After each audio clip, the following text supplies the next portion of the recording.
and on what type of person and what type of situation. So an administrative investigation, this is where an internal process, right? This is the investigation that will examine operational issues or internal processes that are in place. So for example, you may have a internal process on moving money so that you can transfer money from one account to the next or sending money to your vendors. There may be something that happens that maybe is inappropriate. That would be an internal investigation to understand what is the process behind it, what is the operational issues behind it. Now that may lead into another type of investigation as you move forward, but at minimum, you would have an internal investigation set up. Now this could be part of your overall technical and troubleshooting exercise, trying to figure out what broke, what didn't break, how did this always occur.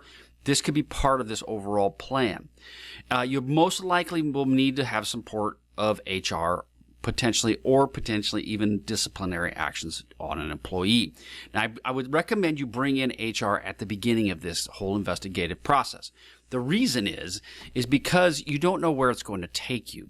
You may think it just starts with IT and you're digging into IT, but if there's people involved within that IT system, there is a possibility you could be calling and tapping HR on the shoulder saying, hey, we have a problem here. And it's better to give them a heads up prior to being, hey, we have a problem, than it is to just pop it upon them. Because then they start asking a lot of deep questions that you have to then slow down to try to answer.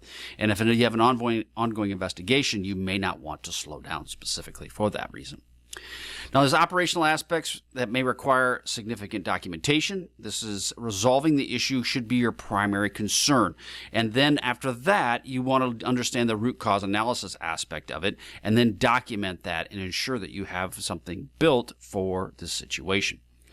Then from there, you also want to understand what could be what could have occurred. One example I have is bandwidth usage spikes. Now, this is where an employee uses company devices for example of cryptocurrency, right? So if they use a AWS, a cloud environment that they may have, and they have the ability to spool up multiple instances within that AWS environment, then all of a sudden you see a massive bandwidth spikes, and then potentially you're seeing some cost to your organization from this bandwidth spike and from the ability for this individual to add more computing devices. You may have a situation where that's an internal investigation. One is technical, but two, there is an employee involved. Now, some key concepts. Again, these are not admin investigations that are not operational may require more evidence. And what that basically means is that if you're going to be focusing on an admin, on an individual specifically, beyond what the root cause analysis is for, in the example before of the cryptocurrency piece, you're going to want to have some more evidence that, hey, Bill has been doing this on his own outside of work or outside of purview of his supervisors. Keep in mind, the moment you start going down this path as well, you're going to start running into supervisors may not have been doing a good job watching Bill. And so now you're going to get a lot of people getting very concerned, and rightfully so. So it gets very sensitive, very touchy. You want to make sure HR is involved and included in all discussions. Security will work closely with your sponsor, obviously compliance and legal, during these investigations, and usually the administrative investigations are some of the more lenient standards, right?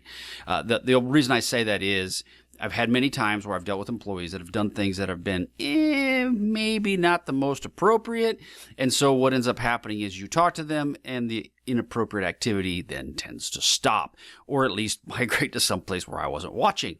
The point of this is that it's usually the most lenient in regards to, because it's all internal, it's administrative, you may or may not deal with the individual, and you may or may not want to actually target the individual. Not target's not the right word.